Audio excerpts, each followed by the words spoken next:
the current standby agreement with IMF approaches its, of course, expiration date in April. And of course, a new standby agreement or a deal with IMF is necessary for Pakistan at this point in time. And of course, politics must take a backseat when we talk about economic instability in Pakistan. In today's program, we will be talking about the significance of IMF deal with Pakistan at this point in time. And of course, when we talk about dynamics, political instability and external shocks regarding IMF deal, we will be exploring different determinants that would be necessary for the upcoming IMF deal.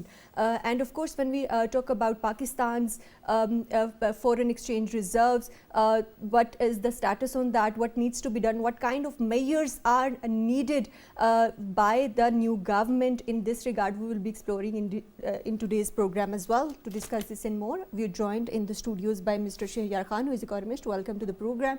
We're also joined online by Dr.Hasnain Javed, who is economist and senior analyst. Welcome to the program.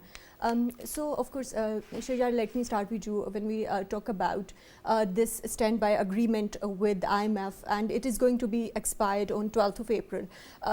And what kind of measures do you think, or do you suggest that the new government should be taking with regards to the upcoming deal, or we will be talking about, of course, the extension of this standby agreement? So, Maryam, first of all, what we have to see is the current architecture of our deal with the IMF. Last time around, we basically had a standby agreement, which you, as mentioned, is expiring on the 12th of April. So, what does Pakistan require in the next fiscal year? Starting next year, Pakistan requires $30 billion when it comes to debt repayments and when it comes to financing the current account deficit, which Pakistan is foreseeing right now. So for that program, now that the new government is in, it is in an optimal position to basically negotiate for an extended fund facility. That's also a program of the IMF, which is generally for 4 to 5 years. And that is a good program in the sense that the policy reforms that are implemented, 3 to 4 years are a good time in which you can basically see whether those reforms are working or not, and you can set a direction. SBA, like short-term agreements, they are generally for 1 year. And the repayment period is also short. So when it comes to the next government, there are discussions that a loan amount of $6 billion is being suggested. Not the next government, but the new government. The new government that will be taking place or taking charge. I think last night as well, Prime Minister Shehbaz Sharif held a meeting of the Finance Advisory Committee as well, and he had his economic team there as well. So in that meeting as well, there was a discussion on negotiating an extended fund facility with the IMF. So this will have a horizon of 4 to 5 years. Long-term structural policy reforms can be implemented and their effects to the economy can be measured. So 4 to 5 years is a good time. The second thing is the loan repayment period for the EFF extended fund facility is longer.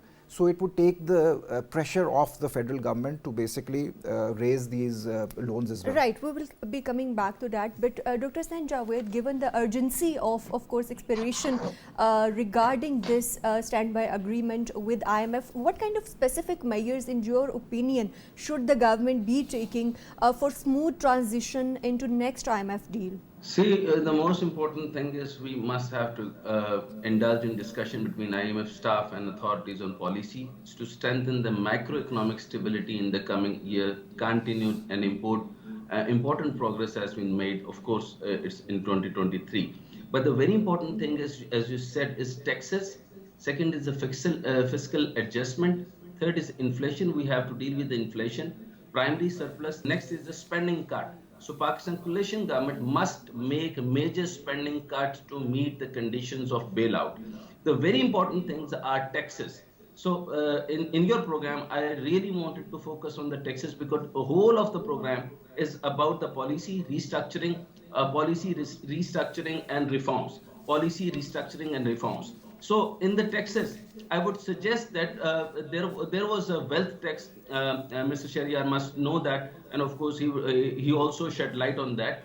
I am very much pushing this thing on to the other people, that we should re-engage the wealth tax on the feudals, on the large-scale manufacturers, which what we call it wealth tax, and we must have to reduce down the tax slabs within the mediocre class, right? Or the salaried class, and then we have to cover all 4,50,000 businesses which is not under the tax net. So we need to work on the tax availability. Then is Right. implementation of the budget to the facility. Pakistan needs fiscal adjustment and ensure debt sustainability while protecting critical social spending.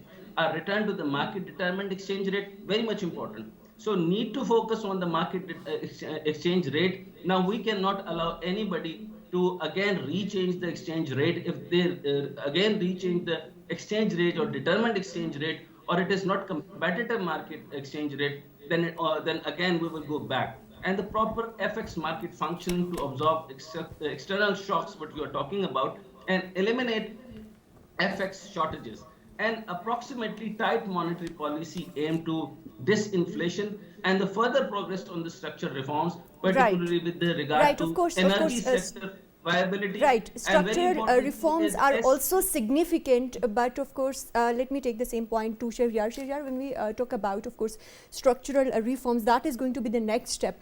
But we have urgency at this point in time that the new government is going to be addressing regarding this standby agreement. In your opinion, what kind of complexities does this government foresee regarding this IMF deal, and what kind of negotiations should be done by the government so that there is smooth transition into the next deal, because we know this is 24th program that Pakistan has entered with IMF. But unfortunately, the history regarding IMF and its program with Pakistan has not been so good. We know that. So, Maryam, first of all, most of the policy measures suggested by the IMF for the standby agreement have been implemented by Pakistan.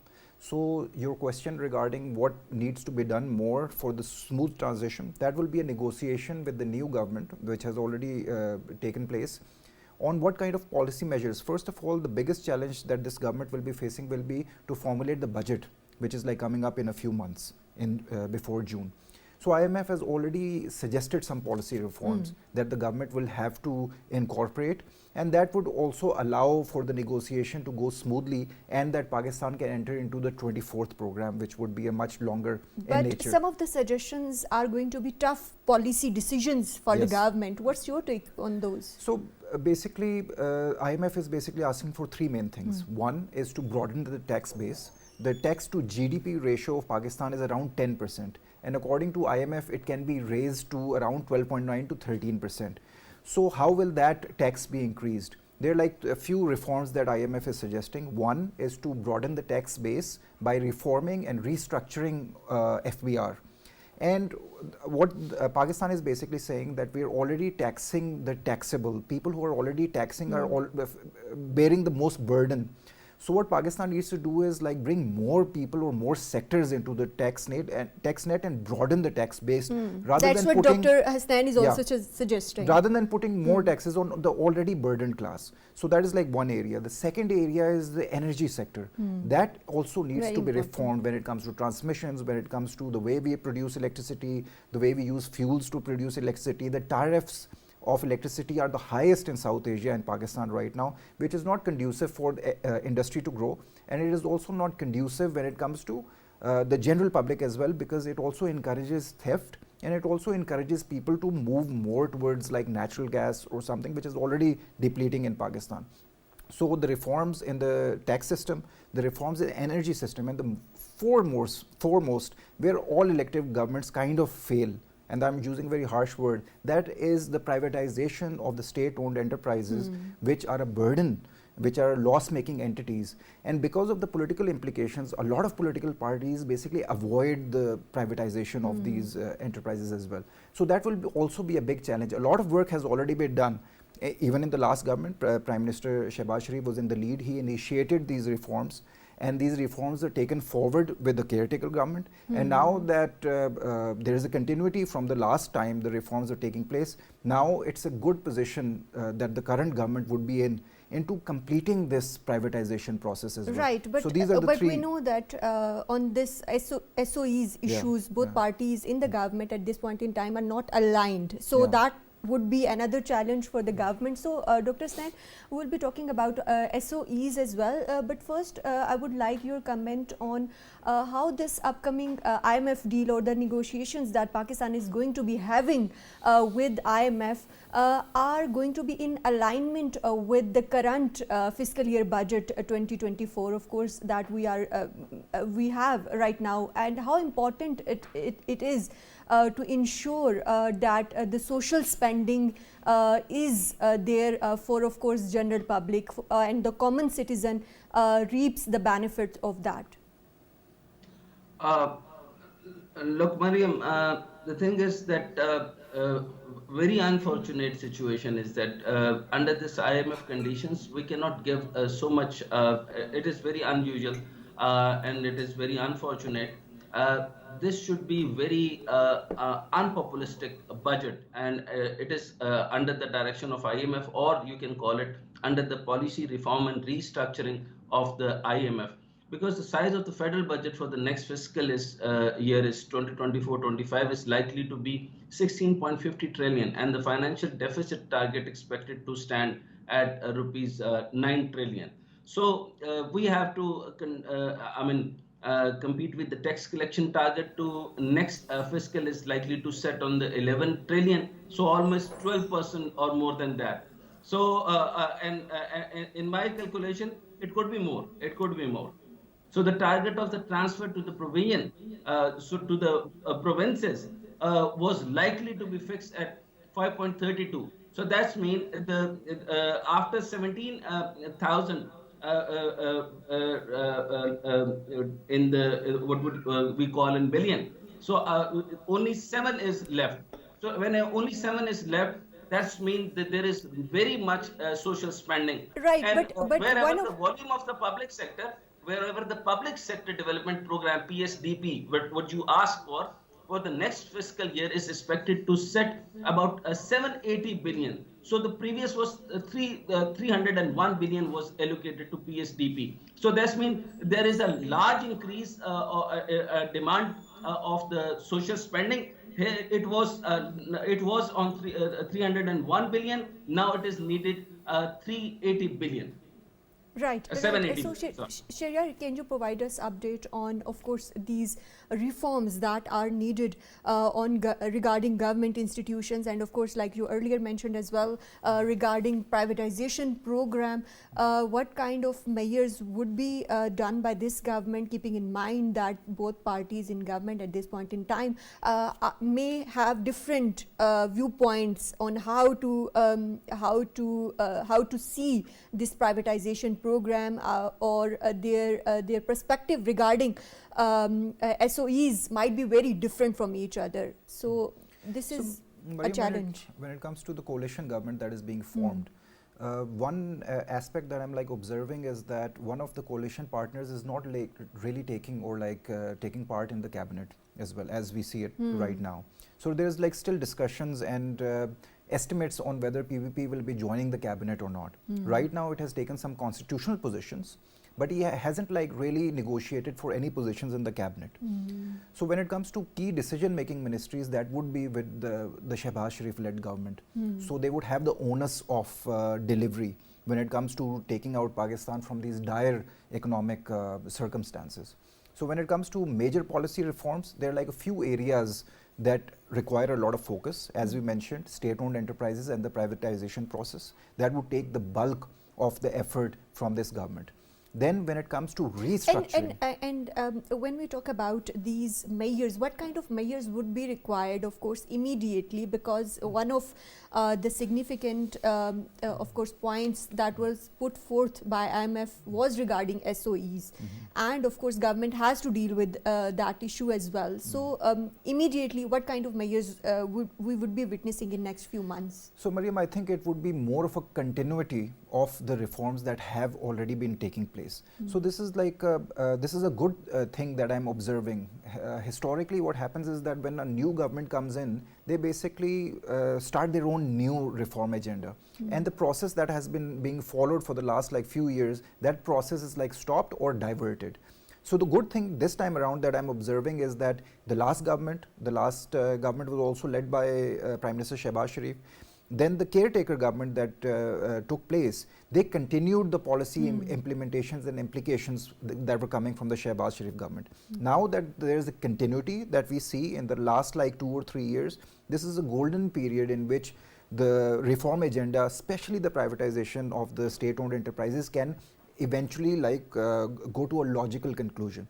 So that could be the first aspect. Maybe I don't really know where it stands right now, but rather than starting it from zero, if the reform agenda is continued where it has come up till now, I think there will be lesser time in which we can like privatize these state-owned enterprises.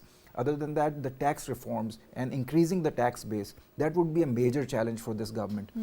And that would require a substantial restructuring when it comes to the way FBR operates as well, and the coordination that FBR or Ministry of Finance has with the State Bank as well. So all of these sectoral entities will have to work in harmony. And I also believe that a lot of like ministries like Commerce and Trade, when it comes to Ministry of Finance, when it comes to Ministry of Energy as well, all of these ministries have to come together and develop reforms. Historically, we've seen that Ministry of Finance basically leads it because that's the go-to ministry that collects taxes and distributes a lot of like resources. Coordination among different ministries and stakeholders is required. Yeah. So, Dr. Hasnain, when we talk about, of course, these structural reforms, can you elaborate on some of these structural reforms that have been outlined in earlier IMF deal, specifically when we talk about energy sector, and on urgent basis, what kind of measures are needed by the government to, of course, implement in energy sector? See, Maryam, there are so many power projects. I mean, even if I talk about the Diyamir Bhasha Dam or the Dasu Dam and many other in the Gilgit-Baltistan, there are few dams over there. So they are going to start by the in 2021, right? So the total cost was about, in around like 10 million or something. Then now it reaches to like 32 point something billion. So in that way, and still it's not started. So we need to, focus on these areas that the hydro is the most important area. We need to create the energy. We need to get the energy by the hydropower, and after that, we can go for the coal energy power sector. And third, because it is a difficult part, but on the micro level, we can go for the solar energy. But IPP, we cannot deal. We don't have yet not any formulation for IPPs. We are bounded by the international courts that we have to pay the IPP bills at any cost, which is about 2.73 trillion. So it is a big pressure on the government. But on the other hand, we need to sit down and make the power policy as early as possible to handle with it. Otherwise, we cannot give the competitive price to the textile industry. We cannot give the competitive price to the agriculture sector, and of course into the other ways. As I told you earlier, that we are making the electricity in a very high price. We are making the fuel from the diesel, and we are making from the LPG, which is about the 54.94 per unit. So we must not have to produce that much of the that much of the things. As you are talking about the reformation or the formation of reforms, very important thing is the state-owned enterprises are taking supplementary grants. I mean, overall pressure, the income pressure, the pension pressure, and the supplementary grants is the 15% of the total GDP. So IMF suggests that the Article 82 must be amended, because the 15% must have to deduct from this as early as possible with the immediate effect, because this 15% is being taken by the indirect taxes, and which is taking from the bills and other things, and of course on the advanced tax, and it gives us a big dent on our revenue collection. And then is the most important after the power sector, the tax structuring. The tax structuring is very much important when you come on this area, or if you talk about the tax statistics or tax structuring, then I would definitely give my suggestions on the tax reforms. But of course, these are important structural reforms that are required. But Dr. Hasnain, in your opinion, how these reforms align with Pakistan's own economic agenda, or do you think that we still need a coherent economic policy for that purpose, that is sustainable, that is long term, and that is stable?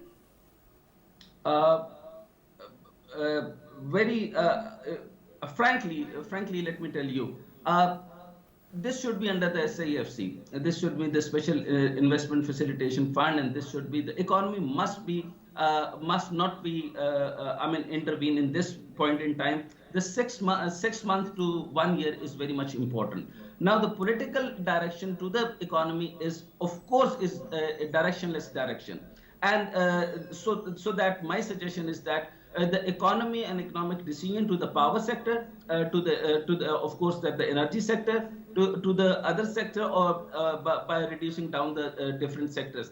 So SIFC, foreign direct investment, power sector, and of course the privatization of the SEU. So it should be under the SIFC or the other committee or the steering committee, or under the special group, or under the you can call it under the Senate or the chairman of the Senate. Right, of course. Because this cannot go anyway, because the political side is going towards the directionless direction, and they cannot take the decision because we have to take an unpopulistic decision.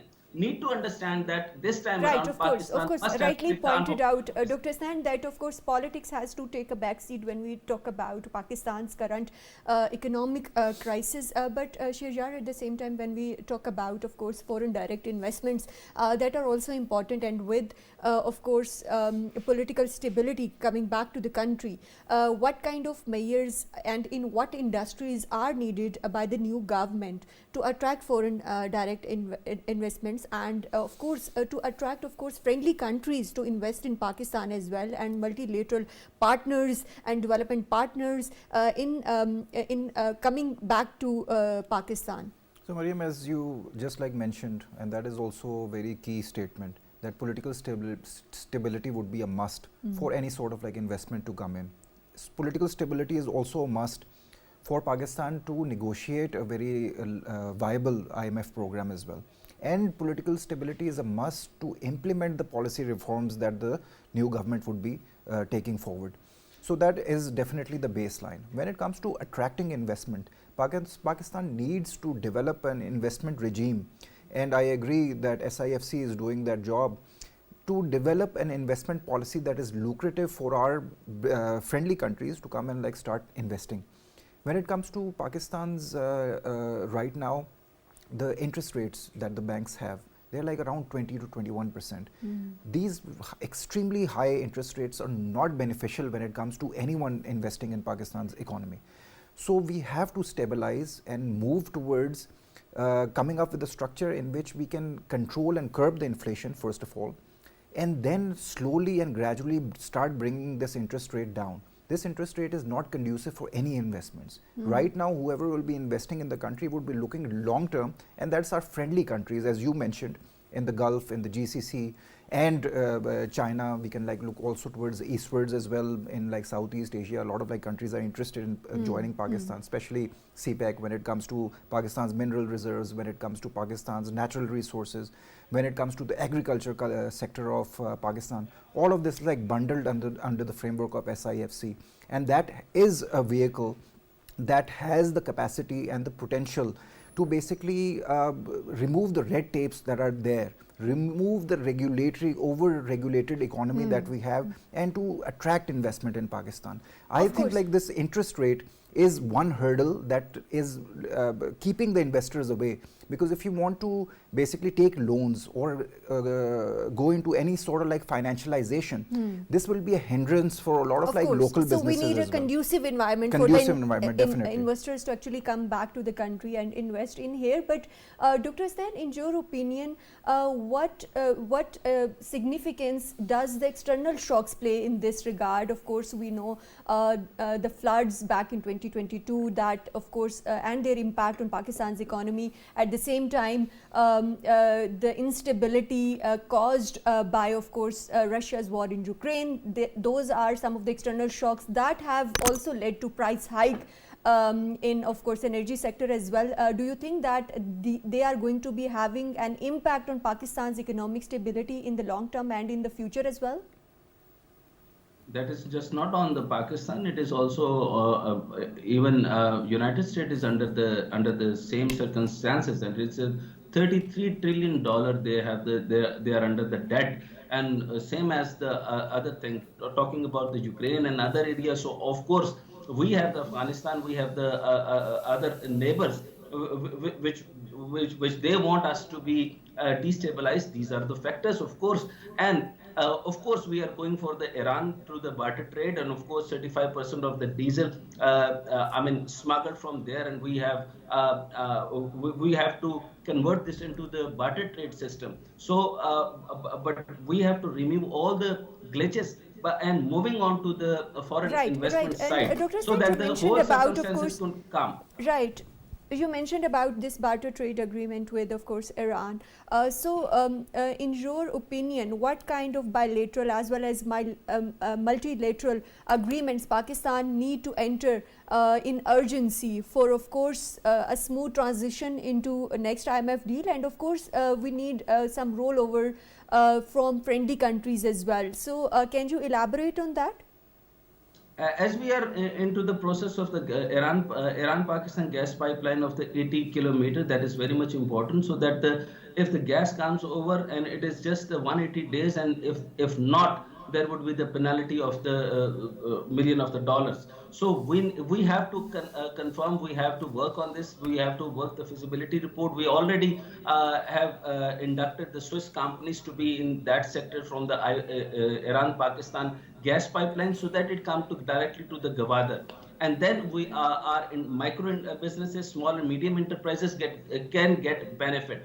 And furthermore, we have to deal with all these sectors, because the banking sector are not giving any benefit to the micro business and the small and medium enterprises. So we need to rearrange this system, that the banking sector must give the feasible structure to these areas. And other ways, and we have to give the investment portfolio, investment environment in that way, because the foreign remittance of the foreign investment in Pakistan recorded significant increase. So that's mean they are increasing by any cost, of course, the political reason or any other reason, but still they are increasing. So according to the data released in the State Bank, the first 7 months of the fiscal year, the total value of the transfer of the profit earned on the foreign investment abroad was recorded $694.2 million. And let me tell you one more thing. We need to bring back our investors. They are moving towards the Dubai. So, or the UAE or the other. So and they are doing in the real estate. So as I requested in every program, said we must have to give the a tax holiday to the special economic zones and the housing areas, so that people can create and have their well-built infrastructure over there here in Pakistan.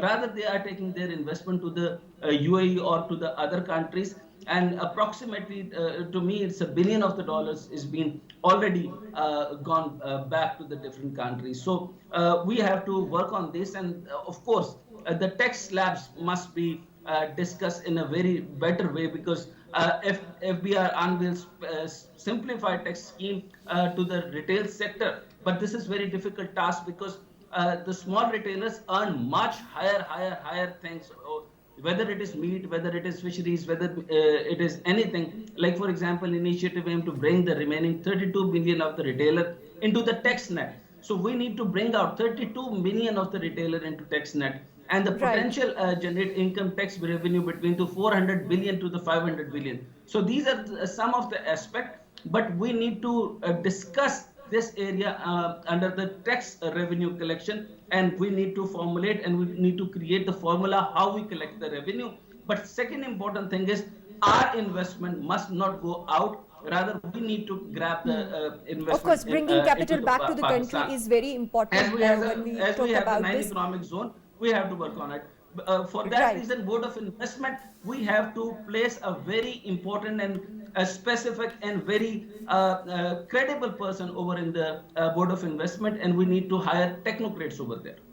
Right. Sheharyar, of course, there are going to be a lot of challenges when we talk about negotiating a new deal with IMF. Of course, we are going to be witnessing maybe tougher conditions from IMF side this point around. What kind of tougher conditions are we expecting?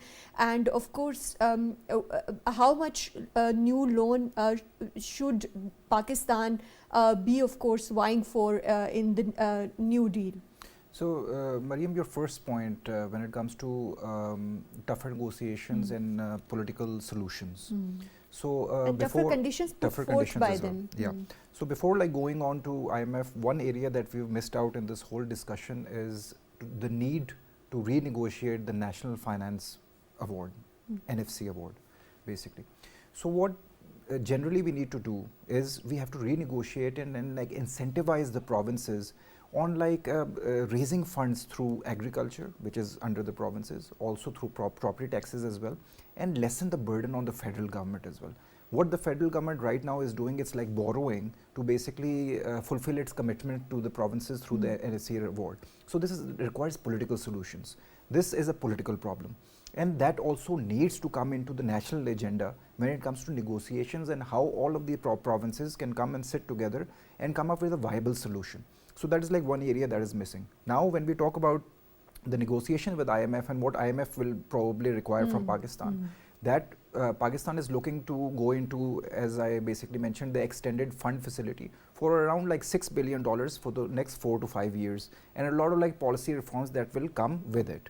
One area that IMF wants immediate attention is to raise the tax net or the tax base. Now what Pakistan needs to do on how to bring the new taxpayers into the tax base. So that solution needs to be provided by Pakistan, or otherwise right now the people who are already paying taxes would be further burdened. Now another thing that I see immediately that would be coming from IMF again would be the raising again of the energy tariffs. And that would disproportionately affect the household users, and it would also disincentivize the industries as well. So we have to also come up with a viable energy policy in which the energy tariff rates are basically determined by the market rather than by the federal government. And that is how it happens throughout the world. So these are two main areas where IMF would be negotiating. Then again, as we've already discussed, the timelines on the privatization of the state-owned enterprises, that would also be one of the areas.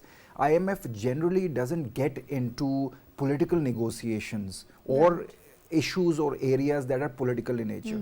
So that is where Pakistan has to step in and renegotiate the national finance award as well.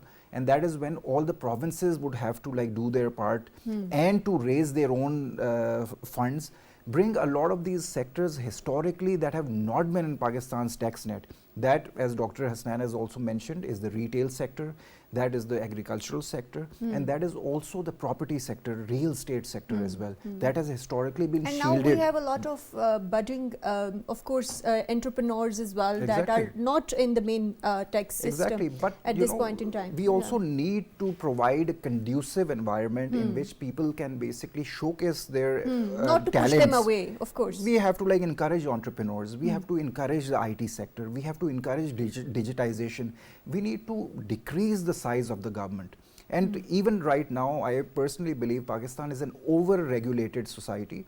Over-regulation when it comes to investments, over-regulation when it comes to establishing industries. We know that we require like 30 to 40 NOCs to start a single business, you know. But So SIFC is going to be, of course, SIFC addressing is a lot there, of issues and in that it regard. has to address those issues. Yeah. Right. So lastly, Dr. Hasnain, what would you suggest to the new government to, of course, urgently address the issues that we smoothly transit into, of course, next IMF deal, and of course that is going to be ensuring Pakistan's economic resilience?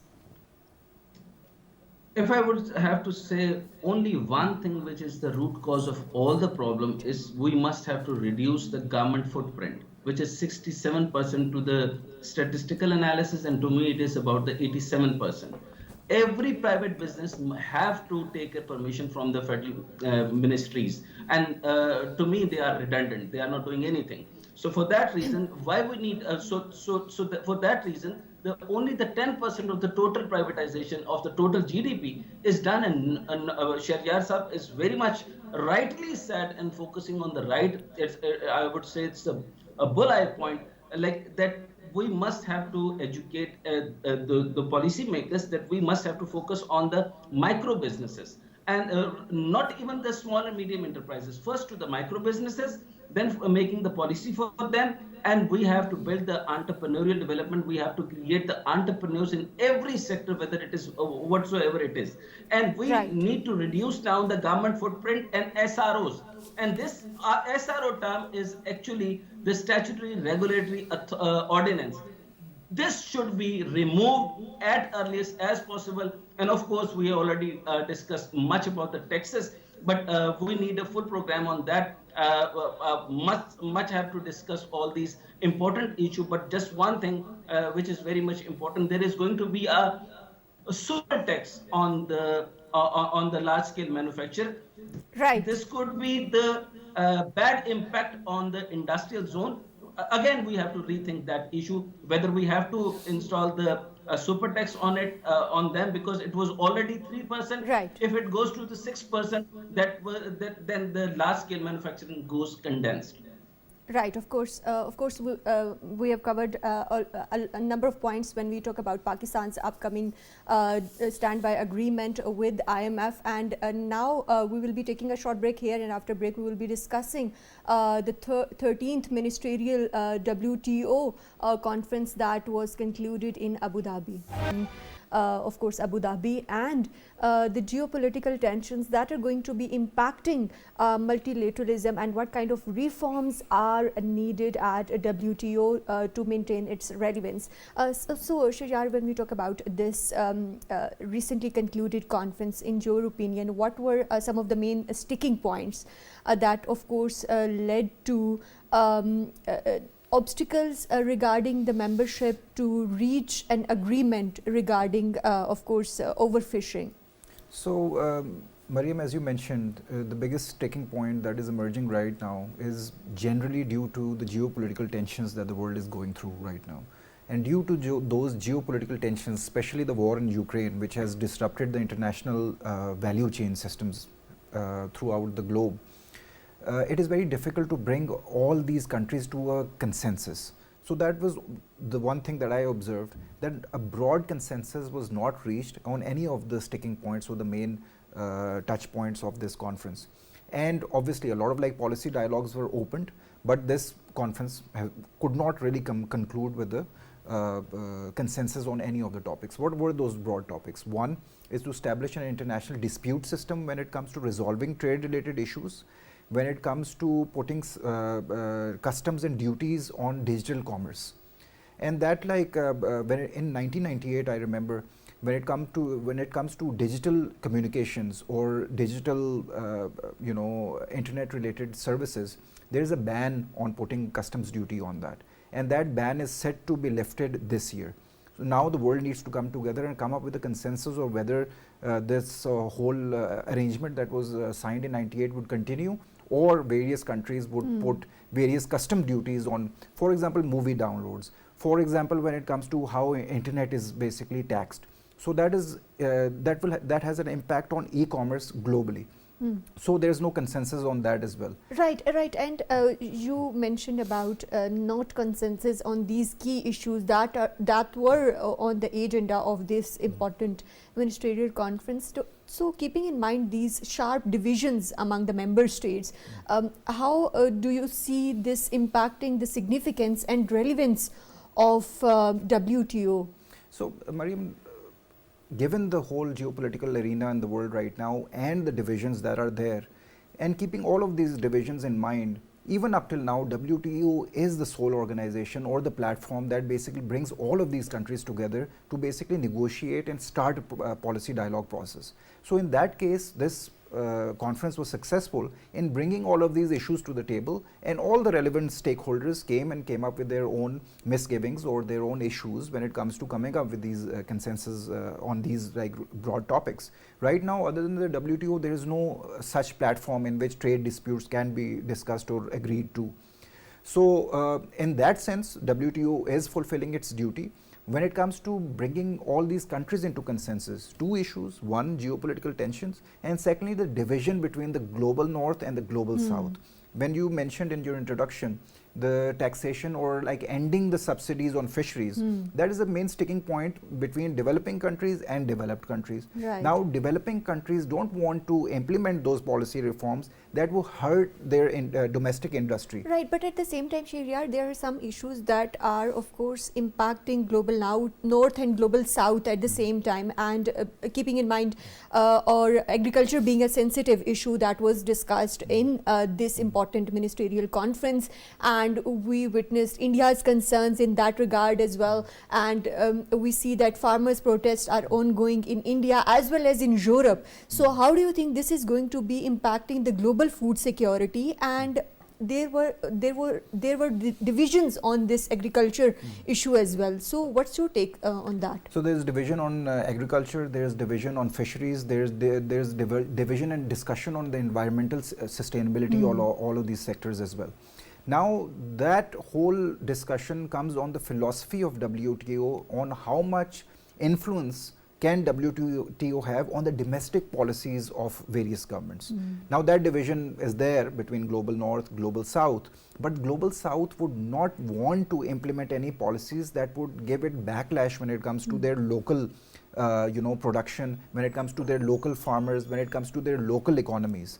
So how much effect would WTO's policies have on developing countries? That is a very key sticking point. When it comes to balancing the whole environmental sustainability and the climate change angle, and that, as we know, has a direct impact on the energy consumption, it has a direct impact on agriculture, it has a direct impact on the way people basically indulge with their environment in developing countries as well. And there is a huge gap in terms of technology that is there. There is a huge gap in terms of technology that is available to the global north and technology that is not available to the global south. Right, but there are some concerns regarding self-declaration practice of developing countries, like China declares itself a developing countries, and there are concerns raised by Washington on that regard. What do you make of all this situation? So like China has basically categorized itself as a developing country, and when it comes to international trade related issues, India is also a developing country when it comes to that. And then all of these countries, when it comes to negotiations on like global platforms like the WTO,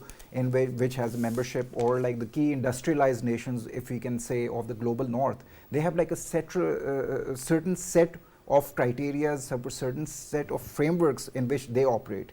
I personally think the developing countries are not there as of right now to completely and holistically adapt those frameworks into their own economic agendas or in their own investment agendas as well. So I think like there needs to be more negotiations. It will take a lot more time in which all of this gap between the global north and global south can be fulfilled sustainably, equitably, and how these gaps can be filled. But at the same time, we are witnessing a shift from multilateral agreements to plurilateral agreements. Can you tell us how different are they, and how Pakistan can be engaged with these agreements, keeping in mind that plurilateral agreement, as per my understanding, are going to be voluntary agreements in regards to or in the context of WTO? So Maryam, that is a very interesting question. And when we basically started this discussion, we talked about the geopolitical tensions as there. And when it comes to the disparities in terms of technology that the global north has, when it comes to the level of industrialization that they enjoy, a lot of like global blocks are emerging. We have the BRICS, as you know, it is comprising of a very large developing economies. Then we also have the platform of SCO. We have like ASEAN. We have like these regional trade blocks that have been emerging. And what these regional trade blocks are doing, they're doing bilateral, multilateral treaties, and they're like developing systems and what do you call like frameworks in which they can trade amongst themselves. There like also talks about letting go of the dollar as the currency as well. BRICS is already discussing. Of course, we've discussed in our shows many times as well. So this is kind of like moving away from a global geopolitical order that had been in prevalence in the past, and like moving towards more multilateral understandings or like regional blocks, which would benefit developing countries a lot more. Right now, I think like when it comes to technology, when it comes to knowledge, when it comes to industrialization, the global north has, there's like a lot of distance, a gap when it comes to the north and the south. And this gap can be, decreased when these developing countries basically feel that they can trade amongst themselves and develop new blocks in which they would have like a bit more equitable place in that hierarchy as well. So this is like a time in which there needs to be self-reflection. So, of course, this leads me to my next question that we initially discussed about, of course, global, about reforms in WTO to keep itself relevant. What kind of reforms would be required? And also when we talk about Pakistan, keeping in mind that Pakistan is not active in these plurilateral negotiations, how do you think this is impacting or this has impacted Pakistan's global standing in these trading or international trading systems? So, Maryam, right now, even in WTO, the three main issues that are generally discussed, one is the geopolitical tensions, secondly, how to basically maneuver the post-pandemic world, and obviously when it comes to environment and climate change and how to basically grow sustainably. So these are the main three agendas that are always discussed. Now under this whole framework, we discuss international trade dispute systems when it comes to subsidies and custom rules and regulations of various countries, and when it comes to the whole arena of like digitization, e-commerce, and how that can be regulated as well.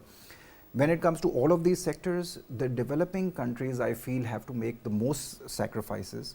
And because the global north is at a stronger position when it comes to industrialization, their whole like frameworks, their like legal frameworks, their trade frameworks, their like the technology that they have and the trademarks that they have on those technologies, which made them very expensive for developing countries to basically incorporate them into their systems. So the reforms, as you basically mentioned, have to be more equitable. They also have to be sustainable, and they have to be viable for the developing countries to basically adapt them. If that reform does not take place in the WTO, then I feel that the developing countries will move more towards multilateral new trade blocks that are emerging, like BRICS, like SCO, like ASEAN, and like all of these regional trade blocks that are new and upcoming developing countries like India, Brazil, Russia, like even like China is like taking the lead. India sometimes also says that they're like taking the lead and they're representing the global south. China basically says that it's representing the global south. They're all coming up with new trade agreements. They're coming up with new investment infrastructures as well.